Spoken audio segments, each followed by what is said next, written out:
Today I'm gonna show you some tools that you can use when you are making a form. When we are working, we often do the same thing as we usually do because it simply feels safe. But I don't think this is a great thing. So I sat down to figure out what I do when I make forms and what I can do to inspire me to do something new and great. And here are some of my findings.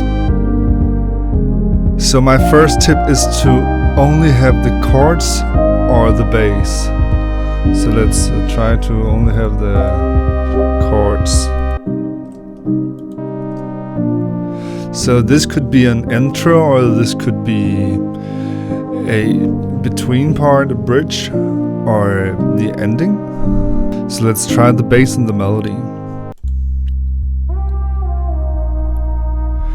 Already now it has a whole nother sound. So for me, I could kind of use these two different ways of playing the same chords as two different parts. So now it's without, and when we start the beat, it's again a big change. Another really great tool is simply to make breaks. So 1, 2, 3, 4. Let's just mute this and keep the drums.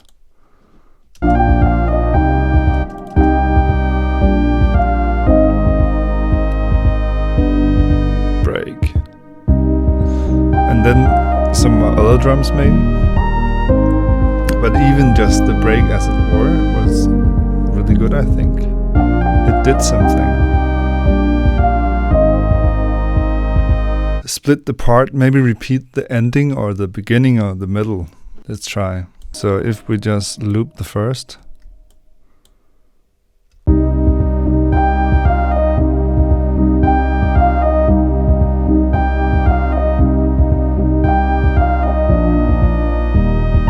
Yeah, a simple way to create something new.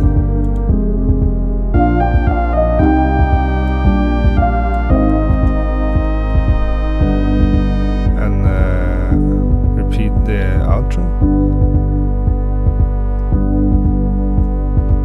So when you're repeating some of the part, you could also take multiple chords. Let's try it out. For example, we could repeat the two last bars. Let's listen.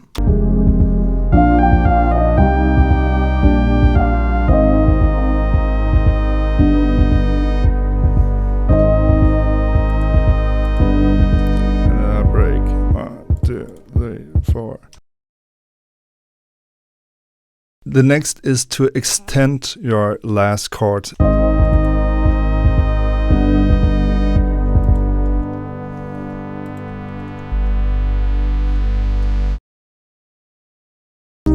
You can also change a part dramatically simply by changing the bass. So I made a new one here.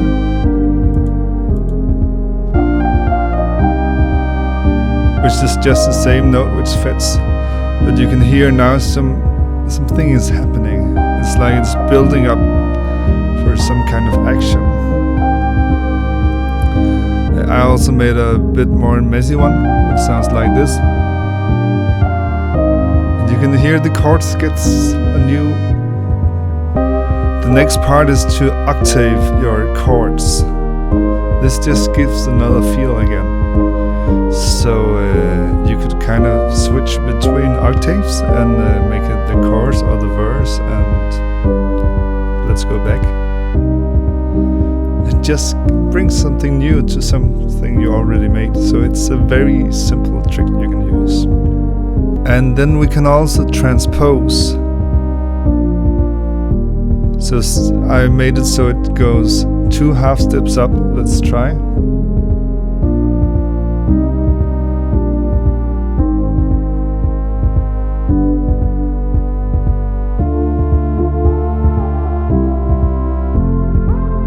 This is very Eurovision kind of, but it works and it has some kind of emotion.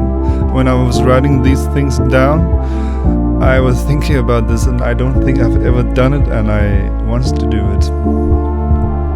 So for the next few songs, when I'm making a form, I will simply try it out, and maybe at some point I will think that it's really awesome.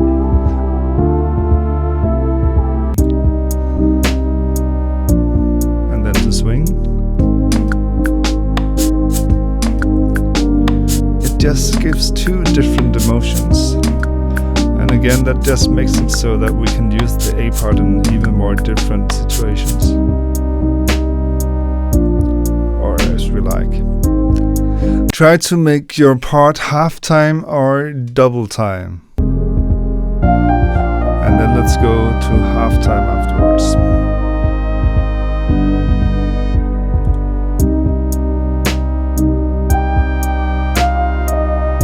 Again, a completely new feel, even though it's the same chords and melody.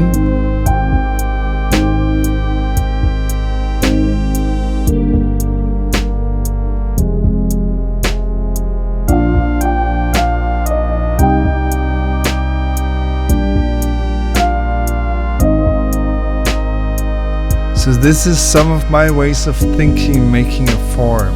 A way to ignite my curiosity, a way of inspiring me to do something that I maybe normally wouldn't elsewhere have done. So what I like to do is actually to have a list, and then when I'm making the form I can be like, oh, I could also do something half time. So even though I don't get inspired to do the half time while I'm doing the form, then I can get inspired to kind of make it come to me. Because if I know the tool, then I also start to see the use of the tool. So by having a list of different tools, then I get inspired to use them. This is only a very short list, and I think you should make your own. And if you have some suggestions to other tools that you think everybody should know of, then please share them in the comments so everybody can see. If you like this video, then please hit the thumbs up button and consider to subscribe to my channel. It would truly make me happy. Enjoy!